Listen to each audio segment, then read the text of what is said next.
orientadoras. A seguir vamos ter debate, porque isto não é uma cerimônia, um evento em sentido único. É um evento em que todos nós temos que participar, contribuindo com as experiências de trabalho no local onde nos encontramos, mas também nos vários estudos, particularmente os desenvolvidos pelo NGD, que acumulam uma vasta experiência. Portanto, vamos ter um momento de interação, um momento de debate e também de clarificação daquilo que entendemos serem ainda zonas não muito claras da estratégia. Portanto, temos este espaço para, portanto, desenvolver as nossas discussões.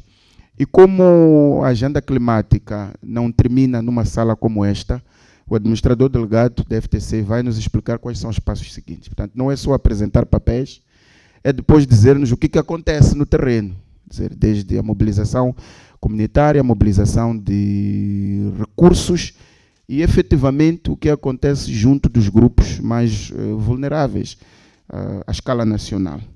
E, por fim, vamos ter os discursos de encerramento do excelentíssimo vice-presidente do NGD e da presidente do Conselho de Administração da FDC, Fundação para o Desenvolvimento da Comunidade.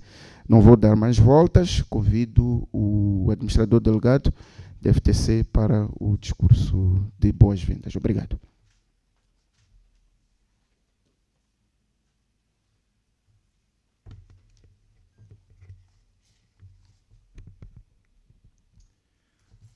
Muito bom dia a todas e todos. Excelentíssimo Gabriel Belém Monteiro, vice-presidente do Instituto Nacional de Gestão e Redução do Risco de Desastres. Mamã Graça Machel, presidente do Conselho de Administração da Fundação para o Desenvolvimento da Comunidade, FDC. Distintos representantes das agências das Nações Unidas em Moçambique, distintos representantes das organizações da sociedade civil, distintos representantes do corpo diplomático, minhas senhoras e meus senhores. Em primeiro lugar, cumpre-nos como FDC agradecer a todos os convidados pela presença nesta cerimónia de apresentação pública da Estratégia para a Integração da Resiliência Climática e Gestão de Risco de Desastres nos Programas de Desenvolvimento Comunitário da FDC. A apresentação a ser feita hoje é o culminar de um trabalho árduo que durou pouco mais de 12 meses e incluiu consultas a vários níveis, desde o nível central, passando pelo regional, provincial e até ao distrito, e encontros nas comunidades que foram vítimas, num passado recente, de desastres como ciclones, cheias e secas. Numa altura em que o país se tornou epicentro de eventos climáticos extremos na região, a FDC, no quadro da sua missão de desenvolvimento comunitário, com vista a vencer a pobreza, fome e promover a justiça social, principalmente no meio rural, não está alheia ao fenómeno das mudanças climáticas e o seu impacto nas comunidades. Assim, e pensando na necessidade de reposicionar a Fundação como um ator-chave na cadeia de gestão e redução do risco de desastres, bem como no seu papel de criação de capacidade local para o desenho, implementação, monitoria e sustentabilidade efetiva de agendas de desenvolvimento compatíveis ao clima, a FDC desenvolveu o documento estratégico que, embora feito pela e para a FDC, pode ser útil a todos os intervenientes da sociedade civil, governo e parceiros que tenham um papel ativo na cadeia de gestão de risco climático e de desastres em Moçambique. É útil ressaltar que, pela natureza e magnitude dos eventos climáticos extremos que o país enfrentou nas últimas décadas, é necessário fortalecer a capacidade local e melhorar a coordenação das agendas de desenvolvimento, trazendo o clima como um fator de análise e determinante para o sucesso das nossas ações.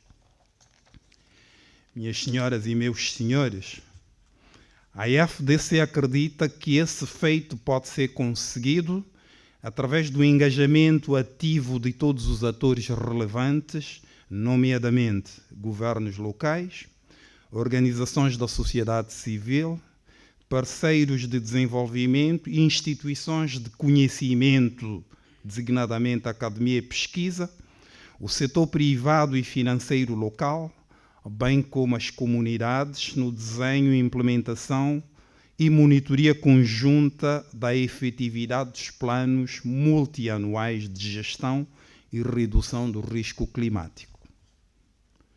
Moçambique possui um compromisso com a preservação do meio ambiente, conforme se constata das suas obrigações internacionais e dos diplomas legais em vigor na ordem interna, com destaque para o artigo 90 da Constituição da República e a Lei do Ambiente, portanto a Lei 2097, de 1 de outubro, nos acordos ambientais multilaterais, cujo epicentro das ações no país tem a ver com a utilização e gestão corretas do ambiente e seus componentes, com vista à materialização de um sistema de desenvolvimento sustentável.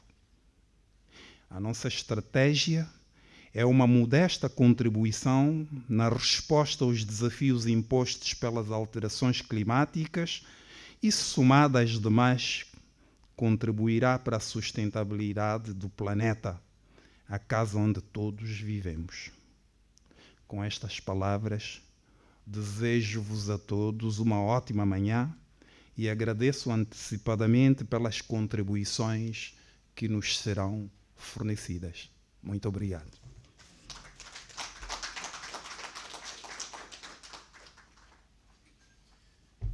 Obrigado. São palavras do administrador delegado da FDC. Bom, convido para a sua intervenção o excelentíssimo vice-presidente do NGD, Gabriel Belém Monteiro. Se faz favor.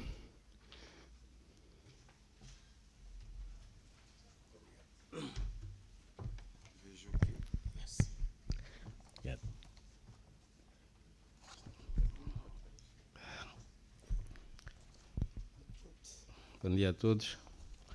Excelentíssima Senhora Presidente do Conselho de Administração da Fundação para o Desenvolvimento da Comunidade. Peço desculpas. Sim? Fechar? Ok. Está a cobrir a face. Tem que aparecer bem, Sr. Vice-Presidente. Mamá Graça, como carinhosamente a tratamos. Senhor Administrador Delegado do FDC, senhores diretores nacionais, senhores delegados provinciais, caros convidados, minhas senhoras e meus senhores. Hoje estamos aqui para juntos apreciarmos uma das iniciativas de capital importância para a prosperidade das comunidades do nosso país, num contexto irreversível de mudanças climáticas, cujos impactos já são uma realidade à escala planetária em geral e no nosso país em particular.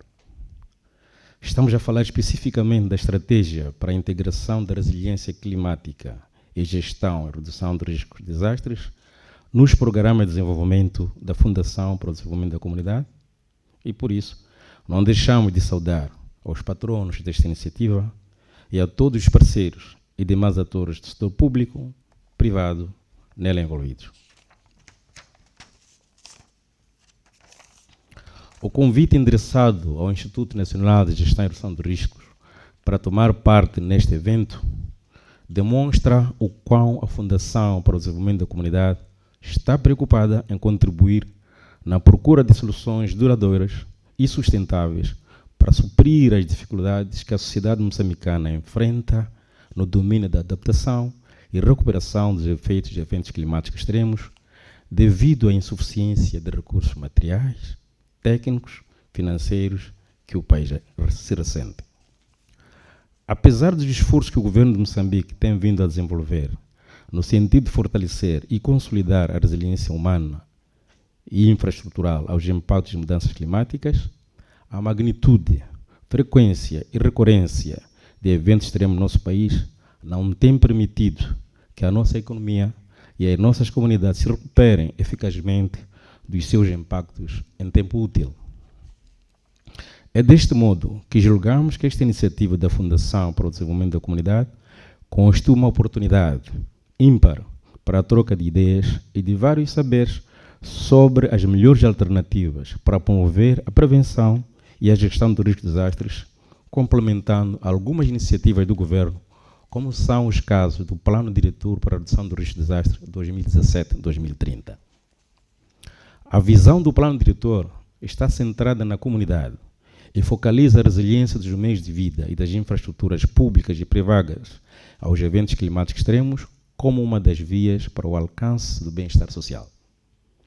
A iniciativa da Fundação para o Desenvolvimento da Comunidade está bem enquadrada na visão do Plano Diretor para a Redução do Risco de Desastres 2017-2030.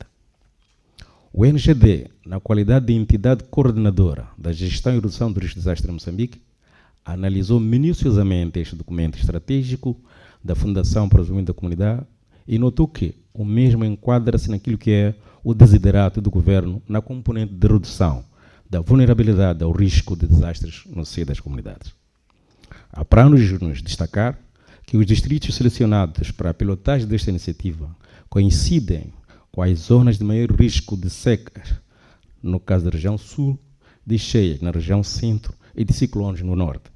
Isto demonstra que as atividades previstas vão complementar o trabalho que o Governo e seus parceiros estão a realizar nestas zonas. Adicionalmente, constatamos que a iniciativa abarca, de certa forma, a utilização dos nossos centros de recursos para uso múltiplo e algumas atividades envolventes nos nossos comitês locais de gestão e risco de desastre. Faltam-nos palavras para descrever o quão a nossa instituição está feliz com esta iniciativa da Fundação para o Desenvolvimento da Comunidade. Temos uma estratégia para o desenvolvimento integral das zonas áridas e semiáridas na fase final da elaboração e temos igualmente iniciativas para a revitalização e sustentabilidade dos nossos comitês locais de gestão de risco de desastres em curso em algumas zonas. Com esta iniciativa da Fundação para o Desenvolvimento da Comunidade, julgamos que estão criadas as bases para caminharmos juntos, de forma a evitar sobreposição e ou duplicação de atividades. Em nome do NGD, gostaria de reiterar e reafirmar o nosso compromisso para juntos avançarmos sem reservas para o sucesso desta iniciativa da Fundação para o Desenvolvimento da Comunidade. Esperamos que os convidados a esta cerimónia participem nos debates de forma franca e aberta, com vista a tirarmos o maior proveito das oportunidades que a operacionalização da estratégia da Fundação para o Desenvolvimento possa vir a trazer para o bem-estar da população do nosso país. E muito obrigado pela atenção dispensada.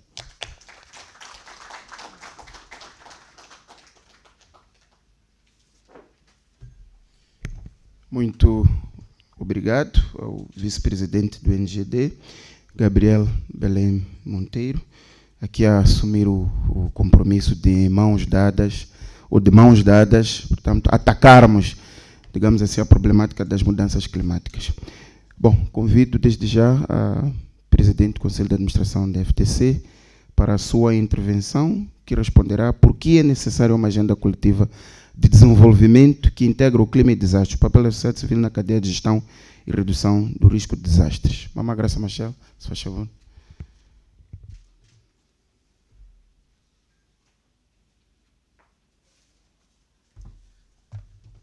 Muito obrigada e muito bom dia a todos e todas, e talvez melhor a cada um dos presentes aqui nessa sala esta manhã.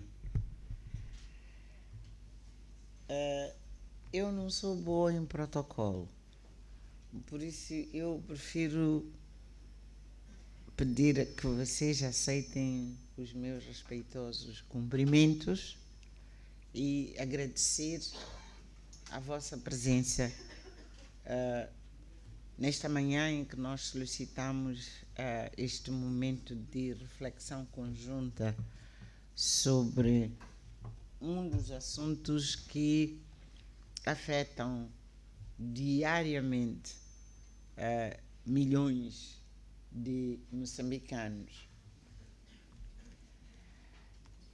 Se nós pensarmos para trás nos últimos 10 anos,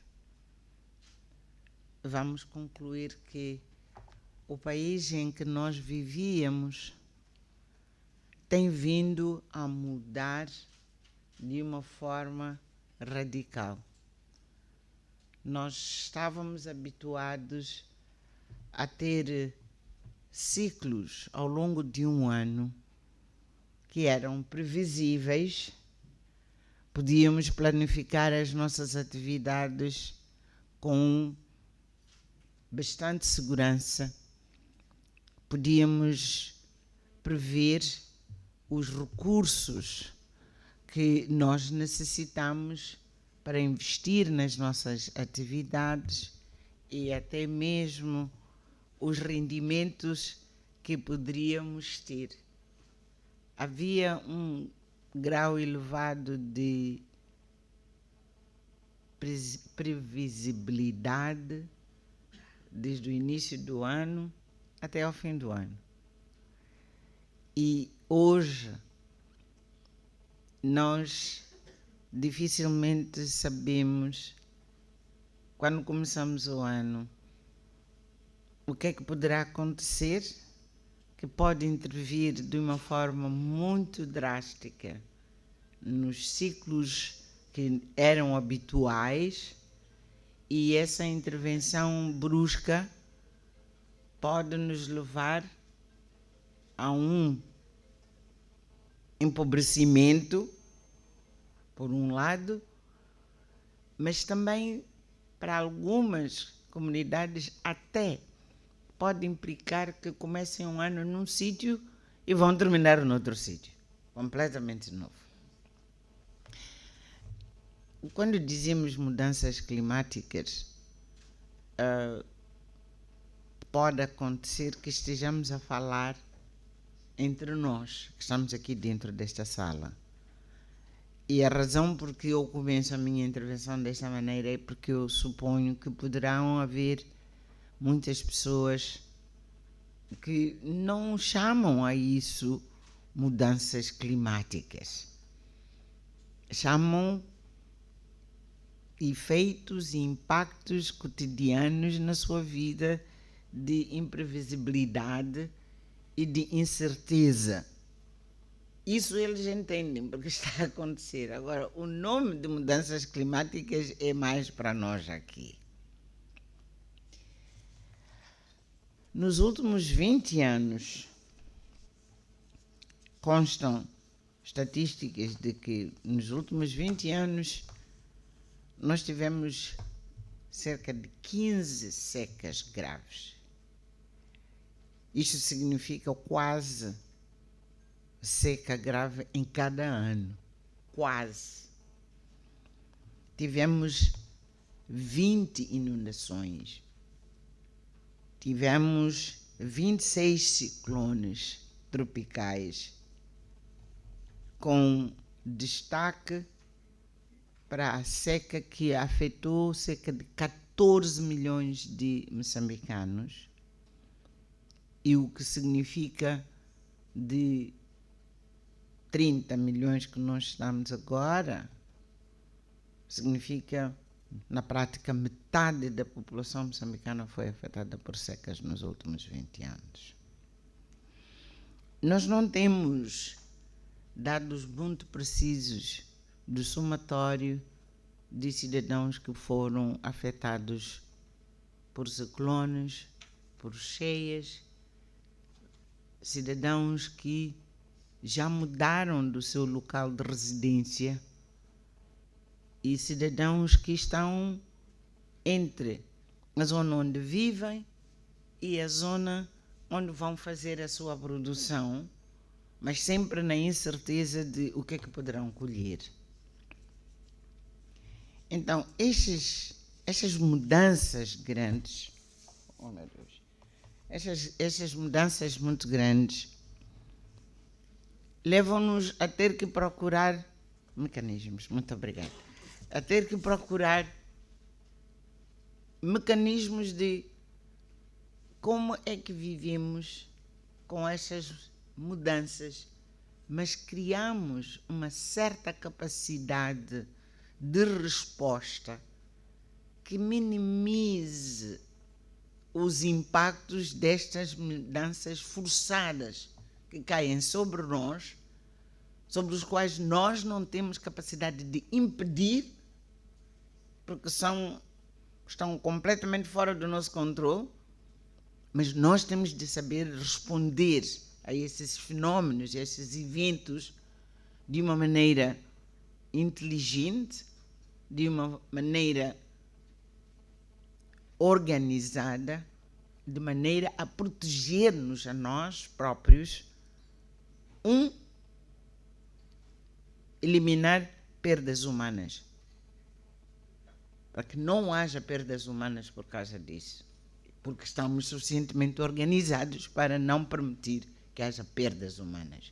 2, que possamos proteger as nossas propriedades, as nossas casas, as nossas machambas, o nosso gado, os nossos bens, protegê-los, de tal maneira que mesmo que tenhamos que perder alguma coisa, mas não percamos tudo, como tem estado a acontecer repetidas vezes.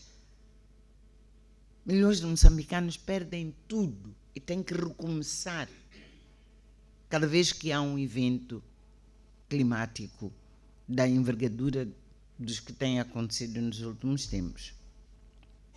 Nós já fomos classificados como o país que sofreu o evento climático mais drástico, mais devastador de todo o hemisfério sul, quando fomos vítimas do Idai. É por isso que até o secretário-geral das Nações Unidas veio aqui para se solidarizar com Moçambique, mas também para atrair a atenção do globo todo de que o que está a acontecer em Moçambique é extraordinariamente invulgar e que deve merecer a atenção de toda a família humana dos impactos devastadores das mudanças climáticas e, por isso mesmo, reforçar o apelo para que as medidas de retenção da ação humana que contribua para esses efeitos extremos do clima, pelo menos para que todos nós, como família humana, compreendêssemos que não podemos viver, como se costuma dizer, business as usual. Temos que mudar. E pelo menos temos que minimizar a ação humana que contribui para que os efeitos sejam tão desastrosos e sejam tão extremos. Desde 2019, que foi do Idai, até agora, o nosso país foi alvo de 9 ciclones. Foi o Idai, o Kenneth, Xalane, Heloise, Guambe, Ana, Gombe, Chineso e Freddy. Em tão poucos anos, repetidas vezes, compatriotas nossos, ciclicamente, perderam tudo, como eu disse. E, em alguns casos, nós tivemos pessoas que foram soterradas e arrasadas pelas águas, nem túmulo têm, porque não fomos capazes de recuperar os seus corpos. E tivemos que reconstituir, a partir dos sobreviventes, uma imagem de quantas pessoas é que de facto desapareceram. É por isso que eu digo, nós não temos estatísticas certas, porque é uma reconstituição. Não podemos recuperar os corpos e contarmos 1, 2, 3, 4. É tão grave como isso. E muitas vezes nós pensamos em reassentamentos, pensamos em recuperação econômica, mas nós não tratamos das feridas que ficaram nas pessoas quando um pai, como aconteceu aqui em Matutuíne, é um caso que, por acaso, foi-me dado a conhecer. Eles estavam na sua casa à noite e quando as cheias vieram com aquela violência, ele tentou com a esposa, quer dizer, tinham 4 crianças, tentaram sair da casa a correr, agarrando os filhos mais velhos e os mais pequeninos nos braços. Aquele casal, no momento, perdeu 3 filhos e só ficou com 1. E 2 dos miúdos não está em túmulo, não conseguiram encontrar os corpos.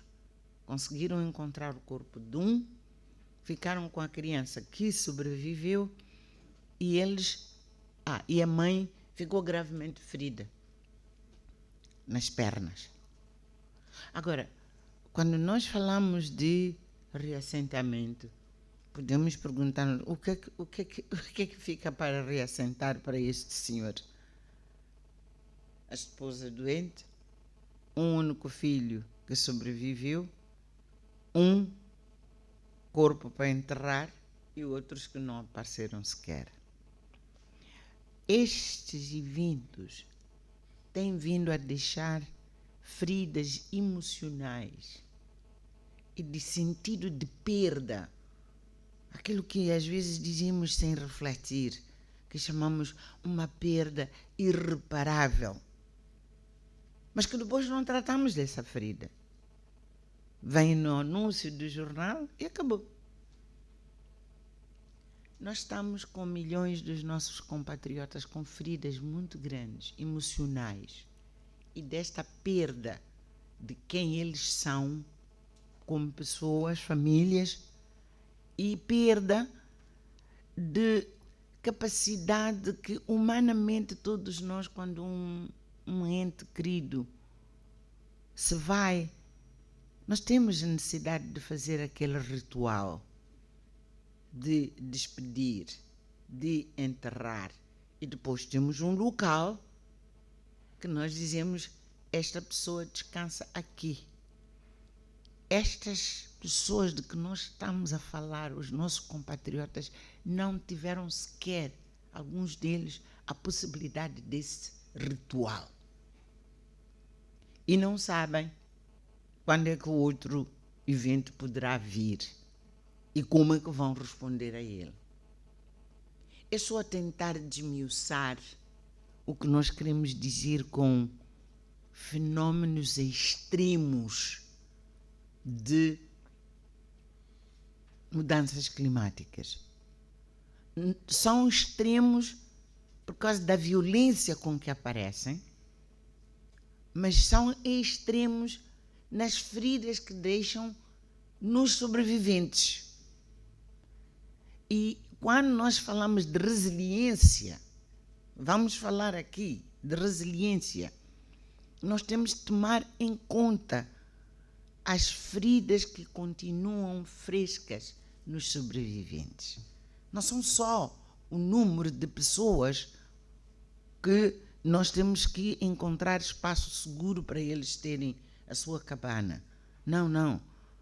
É que aquelas pessoas mudaram profundamente com o impacto destes eventos. E resiliência deve incluir também tocar as feridas desses nossos compatriotas. Nós, como FDC, escolhemos como um dos nossos contributos trabalhar com comunidades.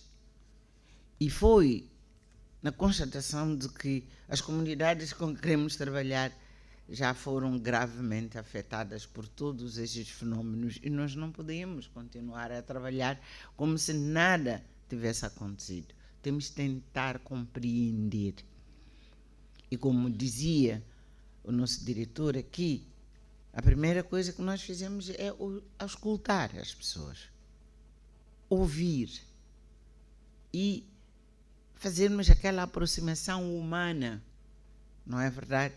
De comunicarmos, escutarmos e dizermos com toda a modéstia: nós temos que mudar. Temos que mudar a maneira como nos organizamos, porque a realidade nos diz: esses fenómenos vão continuar a acontecer e não temos como evitar, mas nós temos que saber como minimizar o impacto desses eventos em nós. Então, como foi dito, é por isso que nós fizemos uma auscultação em zonas de seca, em zonas de cheias e em zonas de ciclones. E nessa auscultação queremos contribuir para que juntos com essas comunidades nós possamos desenhar formas de resposta, formas de adaptação e formas de resiliência que, insisto, que nos permitam minimizar o impacto. Ele vai sempre acontecer, o impacto vai acontecer, mas tem que ser mínimo. Não pode continuar com a violência e a gravidade com que tem sido até agora. Nós temos o respeito de considerar que as respostas têm que vir das próprias pessoas. Nós seremos sempre um facilitador, seremos um contribuinte e nessa facilitação nós contamos com os parceiros que estão dentro desta sala. É por isso que nós pedimos a vossa presença esta manhã, que é para todos nós nos solidarizarmos, todos nós nos solidarizarmos e trabalharmos mais em conjunto, produzirmos essas estratégias. A estratégia é nossa porque nós vamos ter que implementá-la, mas todos nós vamos ter que produzir estratégias nos nossos setores respectivos. E a combinação das diversas estratégias tem que produzir a estratégia maior. As pessoas têm que saber, os nossos compatriotas têm que saber ler os sinais de que há um evento forte que está a vir. Ler os sinais e não ficarem à espera do INGD para dizer, eles próprios lerem os sinais. Os nossos compatriotas têm que aceitar, nós temos que trabalhar com eles, têm que aceitar que há zonas onde não vale a pena construir uma casa, e muito menos uma casa de alvenaria. Já temos que mudar onde é que nós vamos construir e que tipo de construção é que nós vamos fazer. Os nossos compatriotas têm que aceitar, nós sabemos, é verdade, tem que haver a zona das machambas e a zona de viver. E na zona da machamba, vamos pôr alface, vamos aquelas coisas que podem ser perecíveis, mas coisas que sejam para ficar, tem que ser para outras zonas. São mudanças que são obrigatórias. E devemos saber, quando há um sinal, o que devemos, desde uma criança, desde o jovem, desde a pessoa idosa, o que devemos fazer para salvar vidas, o que é que devemos fazer para salvar os nossos bens. E por isso o impacto deverá deixar feridas menos profundas em todos nós. Portanto, as resiliências de que nós estamos aqui a falar são coisas muito concretas como estas. E é preciso, de facto, eu não sei se convidamos aqui as obras públicas, estão aqui dentro. Estão, não é? Nós nunca tivemos com todo respeito, eu acho que temos uma tentativa, mas eu acho que não fizemos muito a sério uma definição clara do tipo de habitação que deve existir nessas zonas tão propensas a esses fenómenos.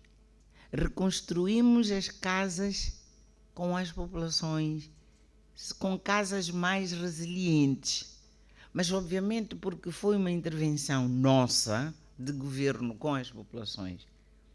É uma intervenção relativamente pequena, mas nós estamos a falar de milhões de pessoas que estão a ser afetadas. As pessoas têm que ser ensinadas a saber que materiais locais devem utilizar, como é que devem construir as suas casas, para que mesmo que seja um ciclone, talvez tenha que perder o teto, mas não perde a casa inteira, como desaba neste momento, e ficar, quer dizer, ao relento.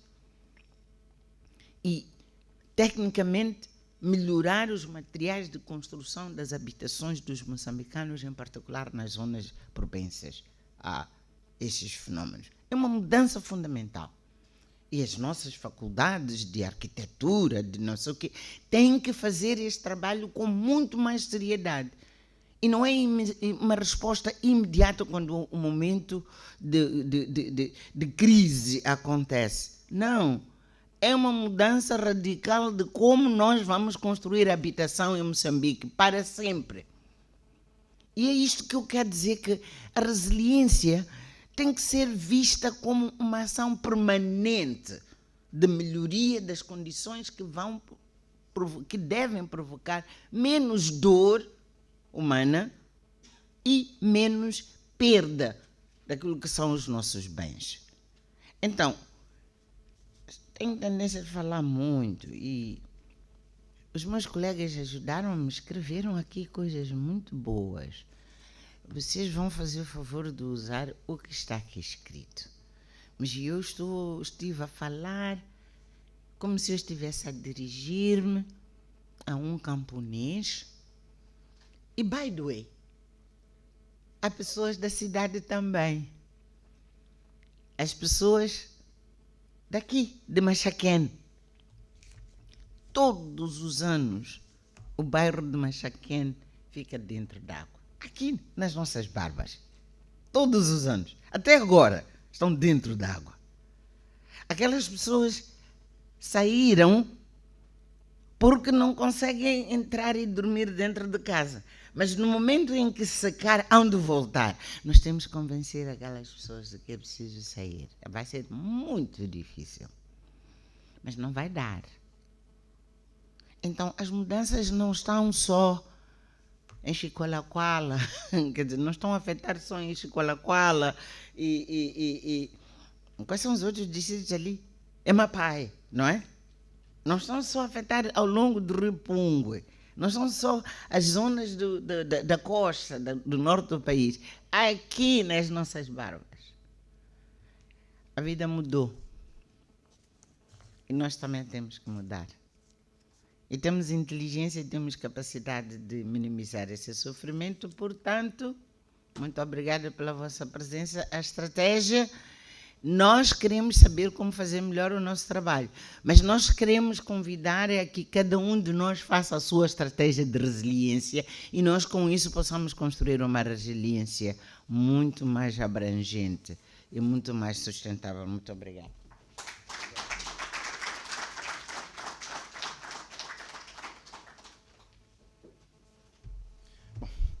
Muito obrigado, Presidente do Conselho de Administração da FTC, Mama Graça Machel.